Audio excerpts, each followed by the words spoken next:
So, what if I told you that ancient religious texts weren't actually talking about, a literal fiery hell underground? Right, like the traditional image everyone has in their head. Exactly. But what if instead they were actually providing a mathematically precise blueprint for how corrupt economic systems just, well, liquidate themselves? It completely flips the script on how we read history. It really does. Okay. So welcome to another custom-tailored deep dive designed specifically for you.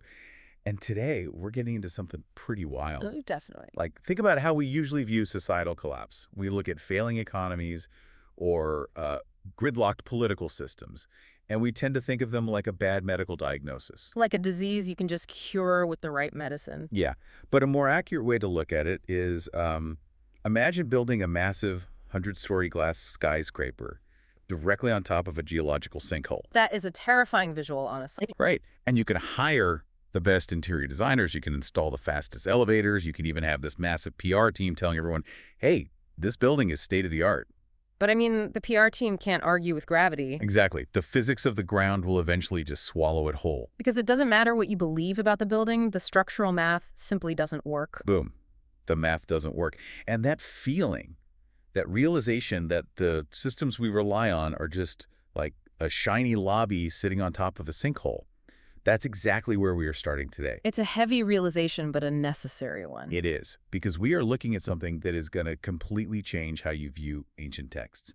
We have this really intense, highly analytical lecture from the Tolu Islam digital audio series. Lecture 1213 specific. Right, from way back in November 1969. And it focuses on a very specific block of text. Yeah. Surah Al-Anbiya, verses 21.97 through 102. And, conventionally, a text like that is treated as purely theological commentary. Yeah, totally. It's usually just filed away under religious dogma or, spiritual folklore.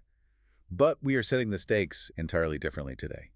I mean, if you've ever felt overwhelmed by how fragile our modern economic systems feel, this is for you. Which, let's be honest, is a feeling a lot of people have right now. Oh, absolutely. If you've ever looked at a headline about bank failures or supply chain crashes and just thought, this whole architecture is just waiting to collapse, well, listen up. Because the source material today argues that these ancient verses actually predicted the mathematical certainty of that systemic collapse. Yes, and it doesn't do it using magic or mythology or some deity throwing lightning bolts from the sky. Not at all. It uses the language of thermodynamic liquidation, cognitive shock, system-level insulation. Which are incredibly modern concepts. So our core mission today is to strip away centuries of all those mythological additions. Or clearing the slate. Exactly. We're ignoring the clerical wailing and the conventional religious sentimentality entirely. Right, because the source argues we need to look at the sheer social physics. The empirical laws of requital outlined in this text. We're asking a structural question here. Which is what? What actually happens to a society when its structural debt becomes mathematically unsustainable? Okay, but let me stop you there for a second, because to really grasp the radical shift this source material is making, we have to acknowledge what the traditional framework actually is. Right, the mainstream view. Yeah. When most people read verses 97 through 102 of Surah Al-Anbiya, they read it through this classic fire and brimstone lens. It's very cinematic. Oh, highly cinematic, like archaic, Hollywood epic kind of imagery. Charlton Heston style. Yes. The traditional interpretation paints this picture where the literal sky cracks open. The quote-unquote bad guys are standing there wide-eyed with literal physical fear. Right. And then this giant hand from the heavens physically picks up the human oppressors, grabs the physical stone statues they worshipped, and hurls all of them into a massive underground pit of literal fire. Where they groan in physical agony. Right. And meanwhile, the good guys are magically teleported to this distant heavenly garden. Just sitting safely behind a wall. Completely insulated, just, listening to the birds sing while everyone else burns. Well, the source material flatly rejects that literalist lens. Just completely throws it out. Entirely. Yeah. It views that whole traditional imagery as an infantile mythological placeholder. Infantile. Wow. Yeah, it argues that this fairy tale completely masks a profound, highly technical lesson in systems physics. Okay. If we look at this text strictly as a high-stakes debate on thermodynamic liquidation, we have to reframe this entire entire block of verses As as the ultimate grand audit of a civilization. Hold on a second, though. I really need to push back here. Go for it. Isn't that a massive leap? I mean, the traditional text literally talks about rocks and statues being thrown into a fire. Right, that's what the translation says. So are we sure the source isn't just, I don't know, projecting modern systems theory onto ancient poetic text just to make it sound cool? That's a fair question. Because how does the source justify that leap linguistically? If I read statue and fire, my brain thinks of a literal statue and a literal fire. And that is the crucial pivot the source makes. It actually points out a glaring logical flaw in the traditional reading. Okay, what's the flaw? Think about it. Why would literal, inanimate, carved rocks be punished in a hellfire? I mean, they wouldn't care. They're just rocks. Exactly. They didn't ask to be worshipped. Right. Someone dragged a boulder out of a quarry, chiseled a face into it, and decided to bow down to it. Throwing that rock into a fire to punish it makes absolutely zero sense. From like a standpoint of universal justice, you mean? Right. The rock has no agency. It didn't do anything wrong. So what is the text actually talking about then? The source argues it's using the concept of an idol, the thing people blindly dedicate their lives and resources to, as a metaphor. A metaphor for what? False socio-economic systems. The idols are the political elites, the extractive financial models. Oh. They are the centers of power that the masses blindly worship and uphold. Oh, I see where you're going with that. So when a society operates on a false premise like, say, an economy built entirely on infinite growth on a planet with finite resources, Yes. it's basically worshiping an idol. Exactly. And when a society relies on an extractive elite, that entire fraudulent architecture eventually becomes its own combustible fuel. Man, that makes me think of a massive Ponzi scheme, That is the perfect analogy. like Bernie Madoff or some of the massive cryptocurrency collapses we've seen recently. Yeah, right, where the value isn't real. In the traditional mythological view of justice, you might think of the guy running the Ponzi scheme getting arrested and thrown into a jail cell. Which is an external punishment. Right, applied to him by an outside authority. What the source is saying is that the Ponzi scheme doesn't even need an external fire to destroy it. It really doesn't.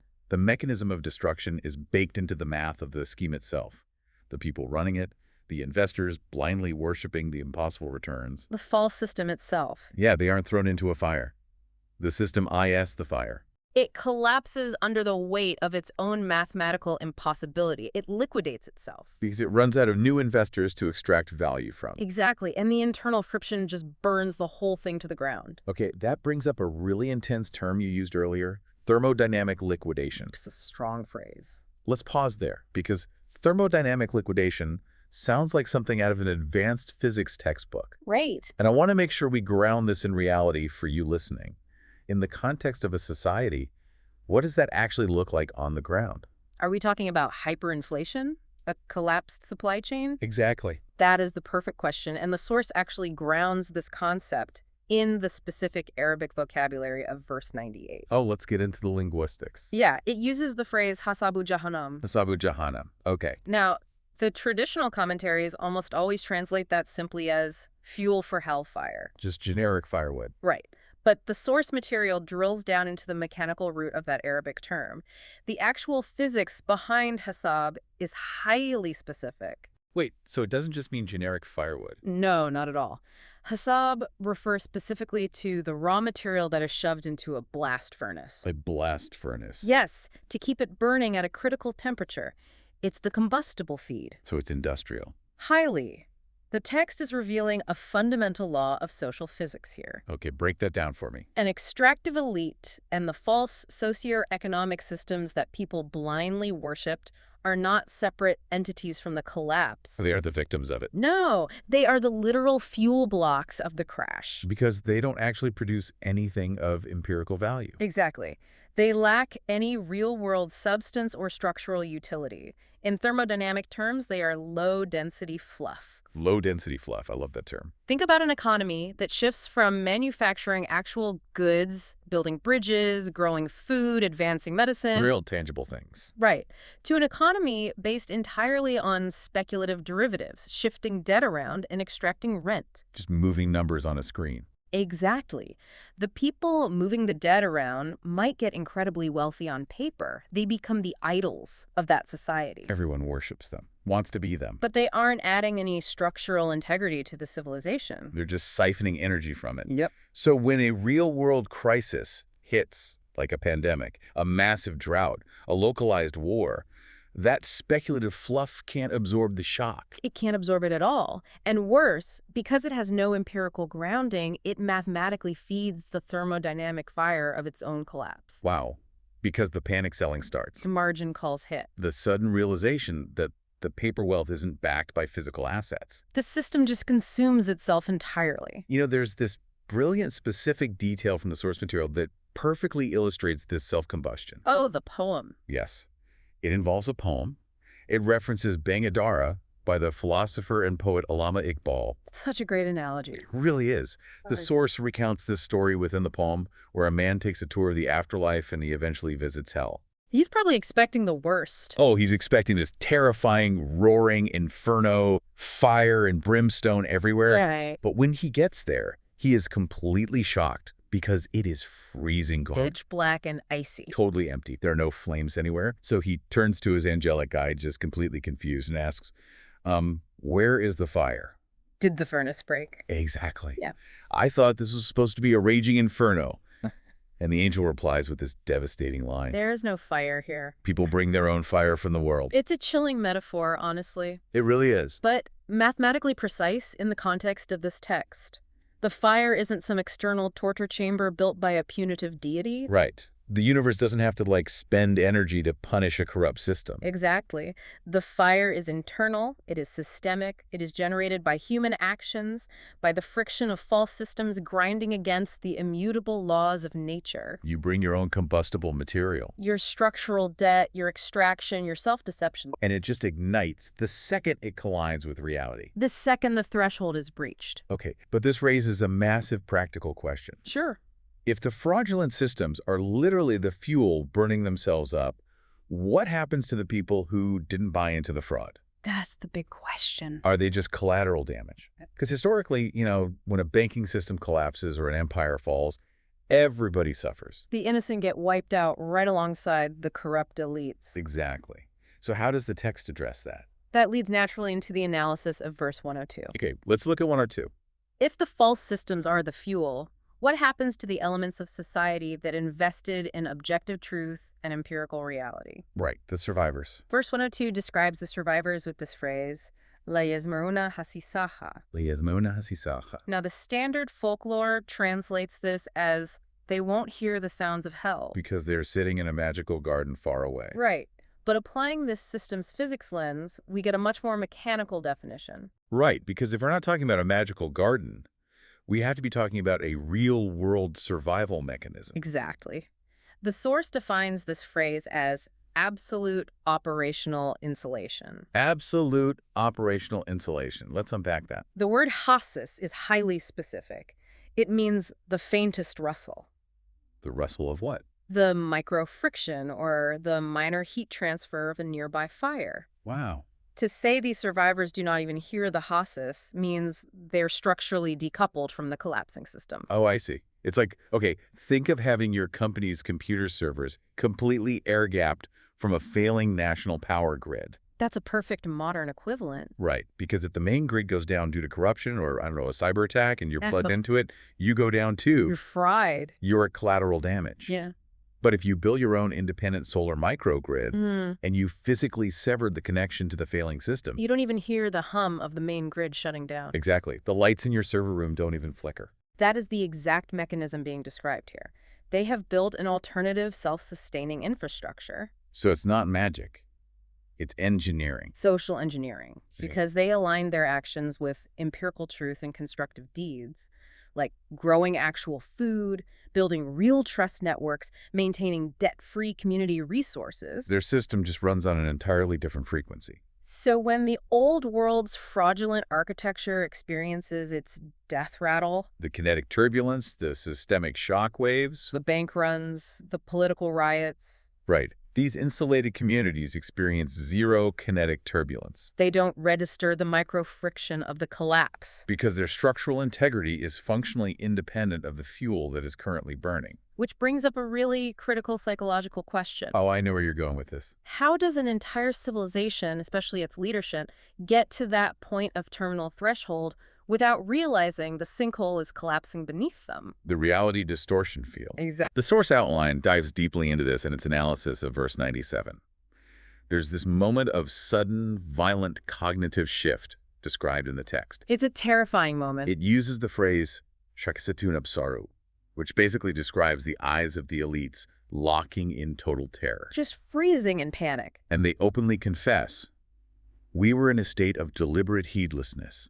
We were systemic oppressors. That verse is describing the exact millisecond their unproven assertions collide with empirical reality. Because, I mean, think about how extractive elites function in any era. Right. For generations, they rely on cognitive shortcuts, political propaganda, and historical comfort to convince themselves and the masses that they are untouchable. They insulate themselves with layers of ideology. Yeah, they surround themselves with yes men. They manipulate the economic data to make the GDP look amazing while the working class is literally starving. But reality is empirical. It does not care about the PR spin. It really doesn't. When the structural debt hits the terminal threshold and the system finally breaches, their cognitive dissonance just evaporates instantly. Like waking up from a dream right before you hit the ground.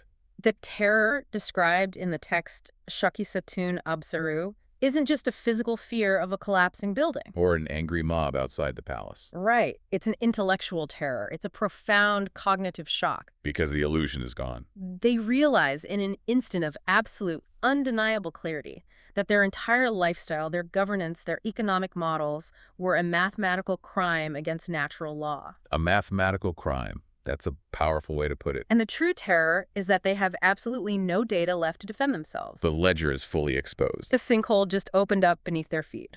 But, you know, what does the source say was their primary tool for maintaining that reality distortion field for so long? How did they keep everyone blind? Yeah, how do they keep everyone, including themselves, blind to the math? The answer the source gives is fascinating. It's determinism. Yes, determinism. The source material launches into this massive structural critique of determinism as the ultimate escapist tool used by elites to avoid accountability. It's brilliant, honestly. It really is. The text argues that oppressive theological elites actually added takdir, which means predestination or fate, as a sixth pillar of faith in their religious dogma. It's such a devious survival mechanism for a fraudulent system. Oh, entirely. If you are an extractive elite, Yeah. right, like a king or a wealthy feudal lord, Mm-hmm.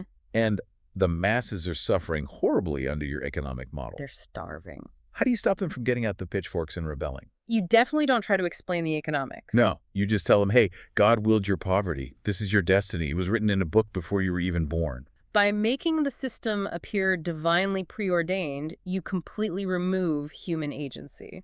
And if humans have no agency, they cannot hold the elites accountable. The elites can just say, don't look at our corrupt tax policies, look at the heavens. The universe wants you to be poor. It's the ultimate get-out-of-jail-free card. It really is. But what really blew my mind reading through this source material is how it doesn't just critique ancient religious determinism. No, it brings it right up to the modern era. Exactly. It maps this exact same mechanism onto modern secular philosophies. It argues that we still do this today, just with different vocabulary. Because the human desire to escape accountability simply changes its vocabulary over time to sound more sophisticated. Right. It just gets an academic upgrade. The source presents a fascinating critique of modern systems, starting with Marxism. Okay, let's talk about that, because this is where it gets super interesting. In the strict Marxist framework of the 19th and 20th centuries, the equivalent of religious predestination is called historical necessity. Historical necessity. The theory argues that human beings and their actions are not truly independent. They are merely the inevitable products of their economic environments and the means of production. So history is just this deterministic machine churning forward. Right, and we're all just cogs. And the source brings in this amazing, highly specific anecdote about this, featuring the British philosopher Bertrand Russell. Ah, the Lenin story. Yes. Russell was observing Vladimir Lenin and the new Soviet system in Russia shortly after the revolution. Oh, And Russell notes this glaring, almost comical hypocrisy in the rigid system of historical necessity. what did he see? He points out a situation where a local Soviet judge sentences a man to be exiled to a labor camp in Siberia. A heavy sentence. Very. Now, according to the strict Marxist doctrine of the time, that judge's decision wasn't a personal moral choice. It was just the inevitable result of historical economic forces acting through the judge. Right, the judge is just an instrument of the dialectic. But Russell, being a really sharp observer of human nature, points out the absurdity of that. What does he say? He observes that, in reality, the judge sent the man to Siberia simply because the judge woke up with a terrible stomachache that morning. Wait, really? A stomachache? Yep. He was in a miserable mood, his breakfast didn't sit right, and he took his frustration out on the defendant. Which completely shatters the grand academic theory. Utterly shatters it. It shows that human agency, individual choices, bad moods, personal biases, and personal ethics are the actual drivers of reality. Not just faceless historical necessities. When you try to erase individual accountability by blaming a grand system, whether you call it God's will or historical necessity, you create a dangerous society. Because elites can commit horrific atrocities. Send people to gulags, crash economies, and just shrug their shoulders, claiming the system made them do it. And the source doesn't stop with economics. It pivots and attacks Freudian psychology using the exact same logic. Yes. Think about how often we do this today. It's everywhere. The source argues that Freudianism introduced the unconscious mind as the 20th century's secular version of predestination. It's the new talk, dear. Right. The theory posits that the vast majority of human behavior is dictated by an unconscious mind that we cannot access or control. Shaped by early childhood events we barely even remember. Right. So it provides this highly sophisticated clinical form of predestination. A pseudo-scientific justification for a complete lack of moral accountability. So if I'm a CEO and I ruthlessly exploit my workers, Or if I'm just a regular person and I betray my best friend. I can sit on a therapist's couch and say, well, it wasn't really my conscious choice. My unconscious mind, reacting to a trauma from when my mother took away my toy at age 3, made me do it. Exactly. I am just a passenger in my own body. It allows for absolute permissiveness because there is no driver at the wheel to blame when the car crashes. And the source points out that modern societies, and especially the elites who benefit from a lack of accountability, latch on to these deterministic theories because it gives them a free pass. It's a very comfortable lie. So, turning to you listening for a second, think about how pervasive this is right now. Just look at the news. Yeah. How often do you catch yourself reading a headline about corporate bailouts or a politician getting caught in a lie and society just shrugs? We use phrases like, well, that's just the machine doing what the machine does. Or it's a systemic issue. We use the word systemic to mean nobody is personally responsible. But the Quranic text, according to the source, challenges all of this determinism directly. It throws down a massive gauntlet. The text uses the word shidam, which translates to what you will or your choice. Your choice. It establishes absolute, uncompromising human agency. And to really hammer this home, the source brings up the primal archetypes of Iblis, which is the Arabic name for Satan and Adam. But it views them not as spooky supernatural beings. Right. No horns and pitchforks. They are viewed as psychological archetypes for processing error data.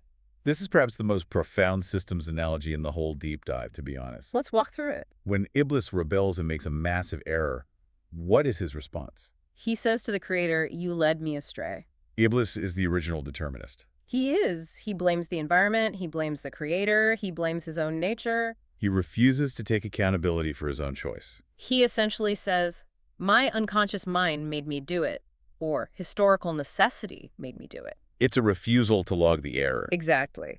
And if a computer system refuses to log its own errors, blaming the hardware instead of the software, it can never update. It can never patch the bug. But look at Adam's response when he makes his mistake. Adam says, we wronged ourselves. Adam claims complete ownership of his failure. He accepts accountability. And the source argues that this acceptance of accountability is the ultimate engine of reason. A system that embraces accountability can course correct. It adapts, and it survives. It logs the error, patches the code, and improves. While a system built on the abolition model of determinism and blame shifting is mathematically doomed to liquidate itself. because it cannot process empirical feedback. It becomes completely blind to the sinkhole it's building on. Wow. So an elite banker who crashes the economy and then goes to Congress and says, the market forces were simply acting how they had to act. Nobody could have foreseen this. Is literally following the archetype of Satan. Not in a spooky religious way, Yeah. but in a structural, systemic failure kind of way. It's a fatal failure of data processing, which leads us perfectly into the concept of social physics and the law of requital in action. Let's get into that. Verse 99. Let's look at verse 99. The text delivers this devastating rhetorical takedown of those failed systems. What does it say? It essentially says, if these things had truly been legitimate centers of absolute authority, they wouldn't have ended up inside the liquidation core. Oof. Let's unpack the linguistics there. Sure. The traditional translation of the Arabic word aliha is usually gods or deities. Right. So the literalist mythological reading is simply, if those stone statues were real gods, they wouldn't be burning in hell. Which, as we discussed earlier, is kind of a redundant, uninteresting point. Yeah, we already established statues don't care. But in the framework of social physics, aliha represents any center of absolute authority. So it could be anything. It could be an economic model like trickle-down economics, Or a political system. a theological elite, a fiat currency, or even a constitution. Wow. The law of requital outlined here triggers an explosive analysis. Okay, lay on me. If your system claims to be the ultimate truth, the absolute authority that guarantees stability, but then it completely collapses and cannot protect its people during a macro-historical stress test? Then its claim to authority was a complete fraud. Exactly. The proof is in the pudding, or in this case, the proof is in the thermodynamic liquidation. Exactly. True universal constants preserve systems. They don't liquefy them. But let me play devil's advocate again for a minute. Okay. Bad systems survive for decades, sometimes centuries. They do drag on, yeah. We've seen incredibly corrupt extractive empires last a very, very long time. How can the source claim this is a universal law of physics if corrupt systems seemingly win all the time? Because you have to zoom out to the macro-historical scale. Okay, zoom out. The source material doesn't just leave this in the abstract. It brings in concrete historical stress tests to prove this point. Like what? It mentions the early historical battles of Badeer, Hunan, and Kaibar. Okay, let's talk about those. Traditionally, those are taught purely as religious skirmishes, right? Right. Miraculous events where angels flew down from the clouds to help out the good guys with glowing swords. But the source strips all that mythology away. It forces us to look at these events as empirical data points. Data points. Okay, think of it in modern economic terms then. Let's do that. The Quraysh, the opposing force in these battles, they were the entrenched, wealthy, extractive monopoly of their time. They had all the capital. All the military hardware, the established socio-economic systems, and the geopolitical alliances. And they mocked the marginalized, impoverished community that was trying to build a new startup system. A system based on empirical truth, equity, and accountability. Right. The Quraysh thought their monopoly was invincible. They thought they were too big to fail. They had the ultimate reality distortion field. But Badeer, Hunain, Kaibar, these weren't just clashes of swords. They were thermodynamic stress tests. And what actually happened? The fraudulent system of the Quraysh, despite all its wealth, was bloated. It was built on low-density fluff. Slave labor, predatory debt, and hubris. So when it hit its terminal threshold, It was thermodynamically liquidated by a much smaller but structurally sound community. the old monopoly couldn't survive contact with a highly accountable, highly unified reality. It just shattered. Okay, but how does a community ensure it is actually structurally sound? That's the million-dollar question. How do you avoid becoming fuel for the furnace when the stress test comes? Because it's easy to say, just be accountable, but what does the math actually look like? That brings us directly to verse 101, which outlines the social physics of survival. Verse 101, what's the phrase? The verse uses the phrase, Alatina sabakat lahum mina husna. Okay, break that down for me. This is the operational counterpoint to the systemic collapse we've been discussing. Okay. Al-Husna is often translated simply as the ultimate good or paradise in traditional texts. The magical garden again. Right. But in the language of systems physics, Al-Husna is a balanced, mathematically optimized ledger. A balanced ledge. It represents a state of perfect systemic equilibrium. And the crucial word in that phrase is sabakat, right? Yes, sabakat, which means the initiative or the preceding action. Preceding action. This is where the mechanics become crystal clear.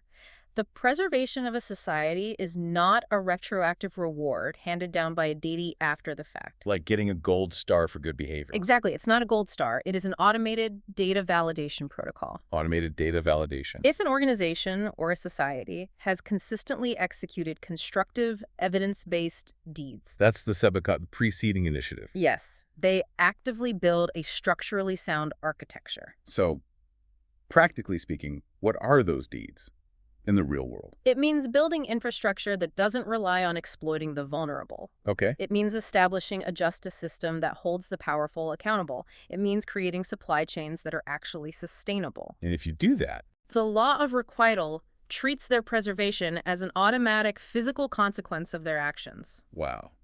The text uses the phrase uliga anhamu badun, doesn't it? It does, which literally means they are removed far away from it. Meaning they're pushed away from the vortex of the collapse. Yes, because their structural integrity makes them fundamentally incompatible with destruction. Let's use an analogy for this to make sure it's super clear. Yeah. If you build a house out of fireproof materials, say concrete, steel, specialized insulation, Right. and a massive wildfire sweeps through the valley, your house doesn't survive because the fire decided to reward you for being a good person. Not at all. Your house survives because its physical properties are chemically incompatible with combustion. The fire literally cannot eat the house. It just passes right over it. The exact same principle applies to social physics. Okay. A society built on accountability, empirical truth, and equity is mathematically pushed away from the thermodynamic liquidation of a collapsing false system. Because it has no fuel for the fire. It cannot burn because it contains no low-density fluff. Man, this completely changes the paradigm of how we read these texts. It's a total paradigm shift. It's not about being saved from a magical fire because you memorized the right dogma or performed the right rituals. Dogma won't save you from a sinkhole. Right. It's about building a socio-economic system that literally cannot catch fire because of the empirical materials it's made of. Which brings us to the ultimate sequence principle outlined in this deep dive. Let's summarize it. The source text, when stripped of its mythological placeholders, effectively divides humanity into two distinct, uncompromising thermodynamic realities. Two realities. On one side, you have the fuel that burns. Right. These are the systems of oppression, the extractive elites, the economies built on endless debt and illusion. The low-density fluff. And crucially, it includes the philosophies of escapism, too. Yes, the determinism, the historical necessities, the unconscious minds. All the excuses that allow people to abdicate responsibility and pretend the sinkhole isn't actually there. And on the other side, you have the assets that endure. The fireproof houses. Exactly. These are the accountable, structurally sound communities that operate on empirical truth. These are the people who log their errors like Adam. Where human agency is fully recognized. And where constructive, equitable deeds create an automated firewall against systemic shockwaves. So bring this all back to you, the listener. Think about the systems you rely on every single day. Your workplace, your local government, your own financial habits. Are they built on empirical truth? Or are they low-density fluff just waiting for a macro-historical stress test? Are you bringing your own fire to the furnace by relying on cognitive shortcuts? Blaming the system for your choices and refusing to take accountability. The old architecture of exploitation is mathematically destined to burn out. It's unavoidable. The text promises that the stage will eventually be entirely cleared. The liquidation is a certainty. But that leaves us staring at a massive, terrifying void. Once the fire burns itself out, who takes over the macro infrastructure of the planet? Who commands the global... And I'm going to have to cut you off right there. Leaving them hanging. We are out of time. But what a place to pause. We've dismantled the mythological placeholders and exposed the social physics underneath. We really have. But I want to leave you with one final provocative thought to mull over as you go about your day. What is it? If true insulation, like true survival, means not even hearing the faint rustle, the hiss of the collapsing world, Right. what kind of alternative air-gapped infrastructure do you need to start building in your own life today before the terminal threshold is breached? Something to really think about. We'll see you next time on The Deep Dive.